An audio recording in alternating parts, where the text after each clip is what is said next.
Hi, my name is Morgan. I'm 29. I'm from Charlotte, North Carolina, and this is Financial Audit.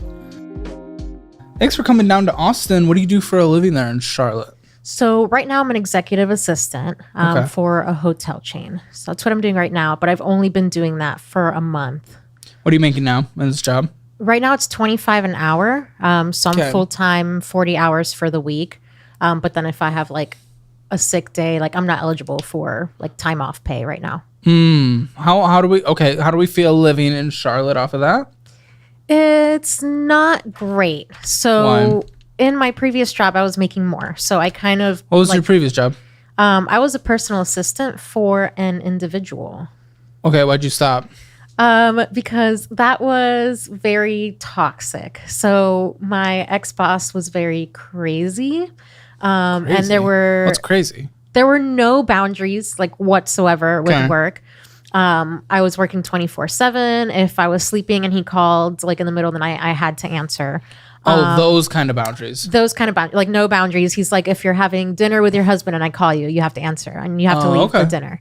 But you know, I mean, honestly, I would not want that job, and I assume you did not want that job. But if you know, someone that is looking for a specific job agrees to that type of specific, you know, kind of always 24 hours, you know, job, and you know they negotiate and both parties come to alignment, then it's totally chill. But obviously if it doesn't work for you, then also you know, quit. It's a free market. So that's what I did. What really like put the nail on the coffin was that on like my second to last day before I quit, he had this whole rant to me about how it's not his problem if I have to work late one evening because I'm taking him to dinner and then wake up very early the next morning. Like that's not his problem.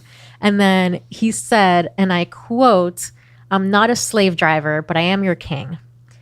And so it's a weird thing for a boss to say. Yes. I'd quit as well. I get it. Yes. I'd quit as well. I couldn't handle it anymore. Yeah, it's a bit weird. A little bit of a power trip.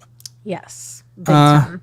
Well, you know, I mean, and, you know, he faced the consequences for that. He lost an employee that was probably working hard if you were lasting that long with those demands that he had. So, I mean, himself over. I mean, I lasted 2 months, so not that long. But okay, well, I'm sure that sounds like from that kind of job with that kind of person, the dude's probably churning through him like crazy.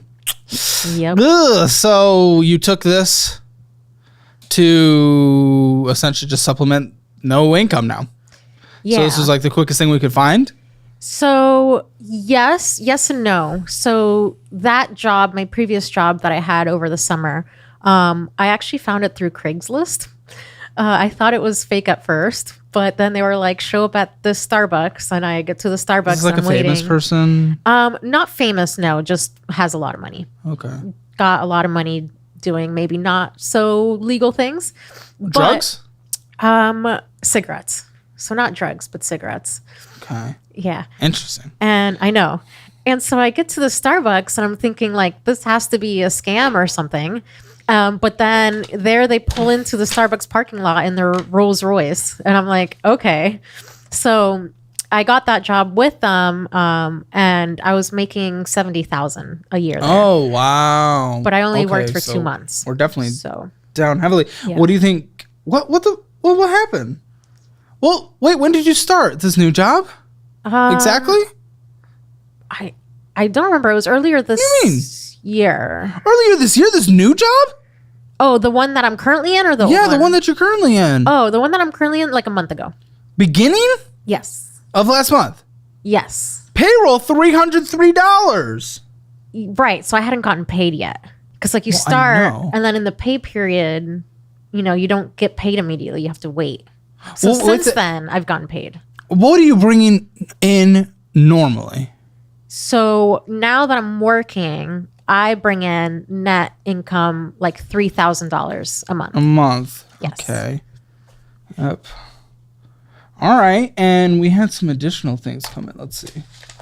We had transfer from husband. So we're married. Yes. Yes, I am married, and so he also. What color is his hair? Do we make a full rainbow? Together? No. Oh, okay. No full rainbow, but maybe I'll convince him someday. But he works. He's a teacher, so that's why over the summer we had no income.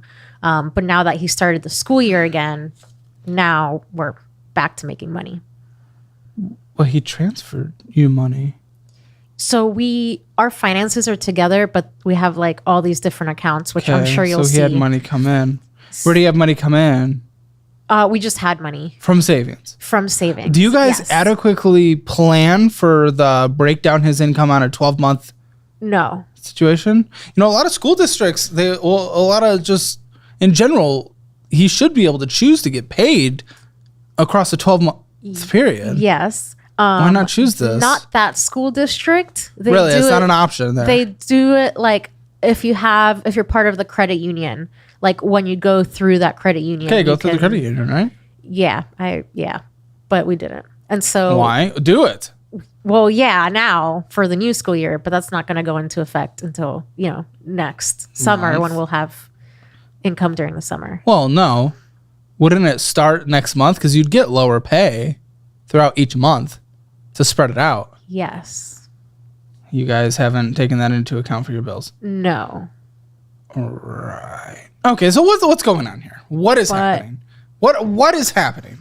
So basically, I have a unique relationship with money because... Okay. Surprise! Someone on the show with a unique relationship with money. Okay. Yeah, because growing up, like after my family came to the U.S., they were like very poor, like starting over from being in another country. I was not, no. Oh, how old were you when you came here? 5 years old. Okay. And so growing up with my parents, they didn't have a whole lot of money because they had to start from scratch. Yeah, and it happens. Neither did mine. Okay. Yeah. And so I got a lot of like my money anxiety from like growing up with my parents not budgeting and basically just always being stressed about money. Well, let's fast forward a little bit. What's happening here? So like, I think a lot of us come from places with just bad money. This is America. People spend money they don't have. They come from flip situations. Okay, cool. So what's happening? So I have an ex-husband. I was married before. An ex-husband, 29. Yes. New husband, ex-husband. Okay, wow. Yes. So this is my second marriage that I'm in right now. But with my previous husband, so out of the divorce, I got $600,000. Yes. Why? That was part of our settlement. So I could have taken more, but I didn't, which I'm kind of now regretting a little. Wait, why could you have taken more and why didn't you? Well, I could have, because if I were doing like a divorce with like 50-50 split, I would have gotten. Could you have done 50-50 split? I could have. So this was a pretty well-to-do person. Yes. So I don't know exactly how much I would have. No, he tried to get me to sign a prenup, and then I didn't sign a prenup, and then he tried to get me to sign a postnup, and I didn't sign a postnup. Postnut. Yes.